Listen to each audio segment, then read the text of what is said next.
Hello കൂട്ടുകാരെ, ഇതുപോലെ നല്ല ടേസ്റ്റ് ആയിട്ടുള്ള ഒരു അടിപൊളി കടലത്തോരൻ എന്നൊക്കെ പറയാം. നല്ല ചൂട് ചോറിൻ്റെ ഒപ്പോഴും പിന്നെ കലക്കിച്ചുട്ട ദോശൻ്റെ ഒപ്പോഴൊക്കെ കഴിക്കാൻ പറ്റിയ ഒരു അടിപൊളി ഐറ്റമാണ് ഉണ്ടാക്കാൻ പോണത്. അപ്പോൾ അതിന് മുന്നോടിയായിട്ട് എല്ലാവരും ലൈക്ക് ചെയ്യാനും സപ്പോർട്ട് ചെയ്യാനും ഹൈപ്പ് ചെയ്യാനും മറന്നു പോകല്ലേ. അപ്പോൾ നമുക്ക് റെസിപ്പിയിലേക്ക് കടക്കാം. ഇത് ഞാൻ രാവിലെ വെള്ളത്തിലിട്ട് വെച്ചതാട്ടോ കടല. അപ്പോൾ ഇതിപ്പോൾ രാത്രി ആവാനായി. അപ്പോൾ അതിനനുസരിച്ച് ഒരു 2, 3, 4, 5 മണിക്കൂർ വെള്ളത്തിൽ കുതിർത്താൻ വയ്ക്കാം വെള്ളക്കടല. അത് കുതിർത്താൻ വെച്ചിട്ടുണ്ട്. ഞാൻ 2 കപ്പ് കടലയാണ് എടുത്തേക്കണത് കേട്ടോ. അത് നല്ല കുതിർന്ന് നന്നായി കഴുകിയിട്ട് നമ്മൾ ഈ കുക്കറിലൊന്നിട്ട് ഒരു 3 വിസിൽ അടുപ്പിക്കണം കേട്ടോ. അപ്പോൾ കാബൂൾ കടലയാണ് എടുത്തിരിക്കണത് കേട്ടോ. അപ്പോൾ ഒരു പ്രത്യേക ടേസ്റ്റും കൂടിയാണ്. അപ്പോൾ ഇത് ഇനി നമുക്ക് ആവശ്യത്തിനുള്ള വെള്ളവും ആവശ്യത്തിനുള്ള ഉപ്പും കടലയ്ക്ക് ആവശ്യത്തിനുള്ള ഉപ്പും കൂടി ഇട്ടിട്ട് നമുക്കിത് കുറച്ച് വെളിച്ചെണ്ണ കൂടി ഒഴിച്ചു കൊടുത്തിട്ടുണ്ട്. ഇതൊരു 3 വിസിൽ വേവിക്കാൻ വെക്കാം കേട്ടോ.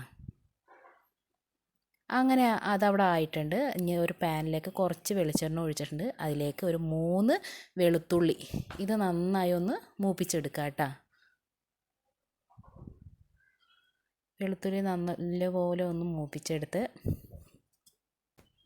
അപ്പോൾ ഇങ്ങനെ ചെറുതായി ഒന്ന് വഴന്നൊക്കെ വന്നിട്ടുണ്ട്. ഇനി നമുക്കിതിലേക്ക് 3 വറ്റൽമുളക് ഇട്ട് കൊടുത്തിട്ടുണ്ട്. ഇതൊന്ന് നന്നായിട്ടൊന്ന് വറ്റൽമുളകിൻ്റെ കളറൊക്കെ ഒന്ന് മാറി വരട്ടെ. അത് മാറി വന്നപ്പോൾ ഒരു പിടി തേങ്ങ എടുത്തിട്ടുണ്ട്. അത് ഇതിലേക്ക് ഇട്ട് കൊടുത്തിട്ടുണ്ട്. തേങ്ങ കുറച്ച് കൂടുതൽ ഇരിക്കട്ടെ കേട്ടോ. ഒരു പിടിയല്ല, ഇത് ഏകദേശം ഒരു 1/2 കപ്പ് ഉണ്ട് കേട്ടോ തേങ്ങ ചിരവിയത്. ഇനി ഈ തേങ്ങ ചിരകിയതിനെ നന്നായി ഒന്ന് മൂപ്പിച്ചെടുക്കാം. തേങ്ങൻ്റെ കളർ ഏകദേശം ഒരു കളർ മാറി വരും. അതുവരെ ഒന്ന് മൂപ്പിച്ച് നമുക്ക് നന്നായി എടുക്കാം കേട്ടോ. നല്ല പോലെ ഒന്ന് മൂപ്പിച്ചൊക്കെ എടുത്ത് അപ്പോൾ തീ കുറച്ച് വെച്ചിട്ട് മൂപ്പിച്ചെടുക്കാൻ ശ്രദ്ധിക്കുക, അല്ലെങ്കിൽ കരിഞ്ഞു പോകും കേട്ടോ.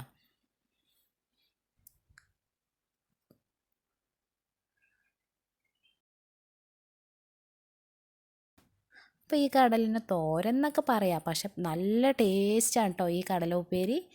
അപ്പോൾ അത് നമ്മുടെ ചൂട് ചോറിൻ്റെ ഒപ്പം കഴിക്കുമ്പോൾ പ്രത്യേക ഒരു ടേസ്റ്റും കൂടിയാണ് കേട്ടോ. അപ്പോൾ ഇത് റെഡി ആയിട്ടുണ്ട് കേട്ടോ. ഒരു 2 മിനിറ്റും കൂടി ആയാൽ ഇത് റെഡിയാവും. അങ്ങനെ ഇത് റെഡിയായി ചൂടാറിയതിന് ശേഷം മിക്സീൻ്റെ ജാറിലിട്ടിട്ട് ഒന്ന് കറക്കിയെടുക്കാം നമുക്കിത്. വറ്റൽമുളകും ഇതിന് മേലോട്ട് വെച്ചിട്ടുണ്ട്. ഇനി ഒന്ന് കറക്കിയെടുത്താൽ മതിയാവും. കണ്ടില്ലേ, ഇതേപോലെ ആയിട്ടുണ്ട്. അപ്പോഴേക്ക് നമ്മുടെ കടലയൊക്കെ അവിടെ വെന്ത് ചൂടാർക്ക് ആറിയിട്ടുണ്ട്. അപ്പോൾ ഒരു പാനിലേക്ക് വെളിച്ചെണ്ണ ഒരു 2 ടേബിൾ സ്പൂൺ ഒഴിച്ചു കൊടുത്തിട്ടുണ്ട്. പിന്നെ കടുക് ഇട്ട് കൊടുത്തു. നിങ്ങൾക്ക് ആവശ്യത്തിനുള്ള കടുക് ഇട്ട് കൊടുക്കുക. ചിലവർക്ക് കൂടുതൽ വേണം, ചിലർക്ക് കുറവ് വേണം. അപ്പോൾ അതിനനുസരിച്ച് ഇട്ട് കൊടുക്കാം. ഒരു സവാളയും 2 പച്ചമുളകും അരിഞ്ഞതാട്ടാ. ഇതൊന്ന് ചെറുതായി ഒന്ന് വാടി വരണം, ഒന്ന് വഴന്ന് വരണം. അപ്പോൾ അതുവരെ ഒന്ന് ഇളക്കിയൊക്കെ കൊടുക്കാം.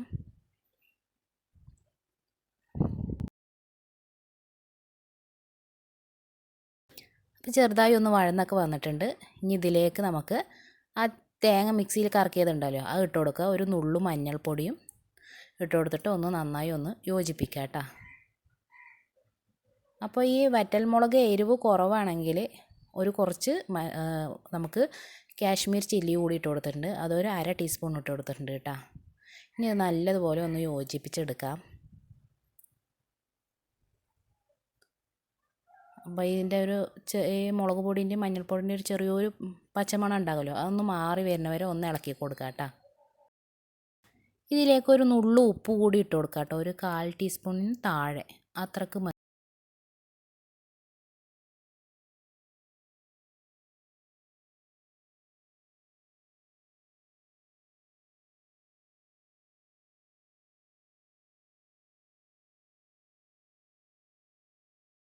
കേട്ടോ, തീ കുറച്ചാണ് ഞാൻ വെച്ചിരിക്കണത്. ഈ മസാലയൊക്കെ ഇതിലേക്ക് നന്നായി ഒന്ന് പിടിക്കട്ടെ.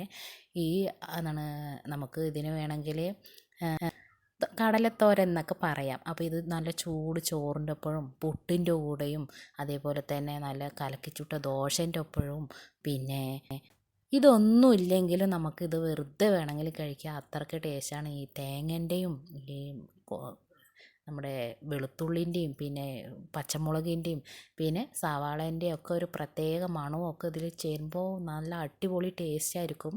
അപ്പോൾ എൻ്റെ എല്ലാ കൂട്ടുകാരും ഉണ്ടാക്കി നോക്കണം. നമ്മുടെ മക്കൾക്കൊക്കെ ഇത് ഉണ്ടാക്കി കൊടുത്താൽ നല്ല ഇഷ്ടപ്പെടും കേട്ടോ. നല്ല ഇഷ്ടപ്പെടും പറഞ്ഞാൽ നല്ല ഇഷ്ടപ്പെടും. അപ്പോൾ പുതിയതായി കാണുന്ന കൂട്ടുകാർ സപ്പോർട്ട് ചെയ്യാനും ലൈക്ക് ചെയ്യാനും കമൻറ്റ് ചെയ്യാനും ഒന്നും മറക്കരുതേ. നിങ്ങളുടെ എല്ലാവരുടെയും സപ്പോർട്ടാണ് എൻ്റെ ചാനലിനൊക്കെ വിജയം. അപ്പോൾ എൻ്റെ എല്ലാ കൂട്ടുകാരും കാണാനും ലൈക്ക് ചെയ്യാനും ഒന്നും മറന്നു പോകരുത് കേട്ടോ.